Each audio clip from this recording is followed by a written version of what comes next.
හොඳයි ડોක්ටර්. අද අපි කතා කරමු ගල් තැලුම් කියන්නේ මොකක්ද කියලා මුලින්ම. ඔව් ගල් තැලුම් කියලා අපි එදිනදා ව්‍යවහාරයේදී හඳුන්වන්නේ. එහෙම නැත්නම් අපි කෝන්ස් කියලා හඳුන්වනවා, හෙලෝමා කියලා හඳුන්වනවා. මේක බොහෝ විට ඇතිවන්නේ පාදයේ යට ප්‍රදේශයේ ඇතිවන ටිෂු ඝනවීමේ තත්ත්වයක්. එහෙම නැත්නම් පටක ඝනවීමේ තත්ත්වයක් තමයි මේ ගල් තැලුම් කියලා හඳුන්වන්නේ. මේ ශරීරයේ ඩිෆෙන්ස් මෙකැනිසම්. එහෙම නැත්නම් ශරීරයේ අපේ ආරක්ෂණ පද්ධතියේම කොටසක්. මොකද අපේ කකුලේ යම් ප්‍රදේශයක් පට කොටසක් නැවත නැවත ඝර්ෂණයකට ලක් වෙනවා නම් ඒ අදාළ ස්ථානයේ තමයි එම ගල් තැලුම් කියන තත්ත්වය ඇතිවන්නේ. මේ ඊටා වේදනාකාරී තත්ත්වයක්. කකුල හරියට බිම තියන්න උනත් බැරි වෙන්න පුළුවන් මෙම ගල් තැලුම් කියන රෝගී තත්ත්වයේ තියෙන පුද්ගලයෙකුට. එතකොට ડોක්ටර් ගල් තැලුම් වල රෝග ලක්ෂණ මොනවද?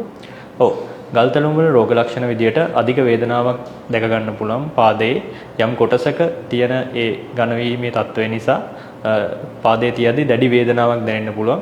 මේ නිසා රෝගියා පාදයේ නිවැරදිව තියන්නේ නැතුව ඇවිදින්න පුරුදු වෙන්න පුළුවන්. මේ නිසාම එම රෝගියාගේ පාදයේ ස්ට්‍රක්චර් එක එම පාදයේ ස්වභාවය සැකස්ම උනත් වෙනස් වෙන්න පුළුවන්. නිවැරදි රටාවෙන් වෙනස් වෙන්න පුළුවන්. ඒ නිසාම එයාට ඇවිදීමේ අපහසුතාව වගේම ඊට අමතරව වෙනත් අමාරු වලට මෙම රෝගී තත්ත්වය හේතු වෙන්න පුළුවන්. එතකොට ડોක්ටර් ගල් තැලුම් ඇති වෙන්න හේතු මොනවාද? ගල් තැලුම් ඇතිවීමට ප්‍රධානම හේතුවක් විදිහට හඳුන්වන්න පුළුවන් පාවහන් පළඳින්නේ නැතුව ගල් බොරළු සහිත අසමාකාර පෘෂ්ඨයන් මත ආදී ඇවිදින එක. ඊට අමතරව නැවත නැවත එකම ප්‍රදේශයකට පාදයේ ඇතිවන ඝර්ෂණ බලයක් නිසා එම ප්‍රදේශයේ පටක නැවත නැවත පීඩාවට පත්වීම ඊට හේතුව වෙන්න පුළුවන්. ඒතකොට මේ ගල් තැලුමක් ගත්තට පස්සේ මේ කෝන් එකක් විදිහටත් අපි හඳුන්වනවා. මොකද මේකේ ෂේප් එක මේකේ හැඩය කේතු ආකාරව ශරීරය ඇතුළට එනවා. ඒතකොට මෙම කේතු තුඩ නිසා ස්නායු අග්‍ර පීඩාවට පත්වීම නිසා තමයි මෙම අධික වේදනාව ඇතිවන්නේ. මෙවැනි හේතු නිසා ගල් තැලුම් ඇති වෙන්න පුළුවන්. ડોක්ටර් මට කියන්න පුළුවන්ද ආයුර්වේදයේ තියෙන ප්‍රතිකාර ක්‍රම මොනවාද කියලා මේවට? ඔව් ආයුර්වේදයේ කදර නමින් මෙම රෝගය හඳුන්වනවා. කදර කියන්නේ කටුවක් ආකාරයෙන් පීඩාවක් දෙන නිසා.